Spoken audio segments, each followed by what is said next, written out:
Martha et Mathieu sont mariés depuis 13 ans. Après 2 ans où Martha prend la pilule au début de leur mariage, ils découvrent les méthodes naturelles de régulation des naissances basées sur l'observation du cycle féminin. Depuis 10 ans qu'ils la pratiquent, ils ont eu 3 fils.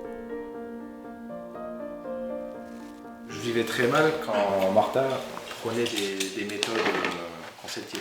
Et je pense que c'était autant un stress, un problème pour elle que pour moi, mais on n'arrivait pas justement à ce dialogue. Parce que pour moi, c'était pas logique.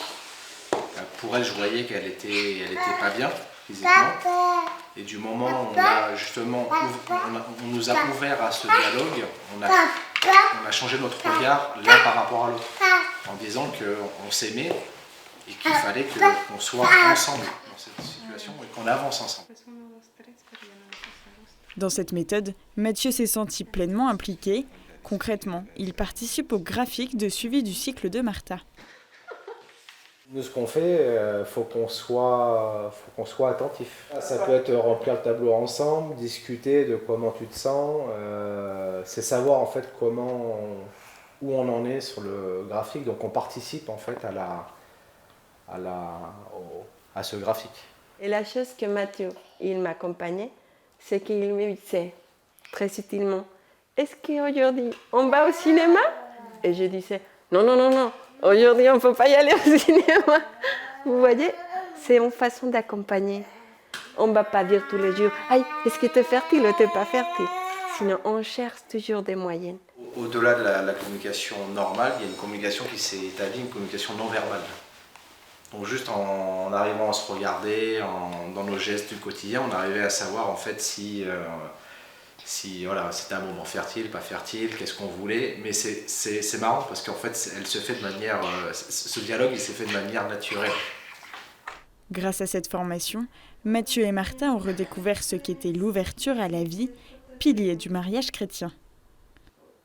On était y allés pour ne pas avoir des enfants. Et à la fin, pour les planifier.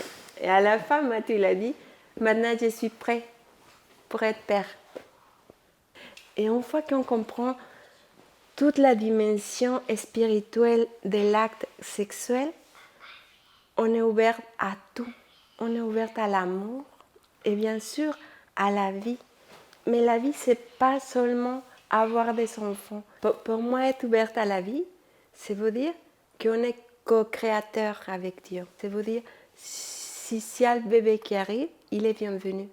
Mais s'il n'y a pas un bébé qui arrive, pour moi, on est aussi créateur parce qu'on peut donner la vie de notre façon. On peut partager avec les gens, on peut aider à grandir à les autres, même à nous-mêmes. On peut grandir de différentes façons. Pour eux, le dialogue instauré a redonné une nouvelle dynamique à leur couple. Ce qu'on appelle méthode naturelle, j'aime pas trop le terme de méthode puisque précisément la vie elle est donnée, la vie elle est reçue, la vie elle est accueillie. Mais ce qui est important, c'est de se dire quelle est la place du père et de la mère. Or, l'Église a toujours insisté sur ce qu'on appelle la paternité, la maternité responsable. C'est-à-dire que se poser comme père et comme mère en termes de responsabilité.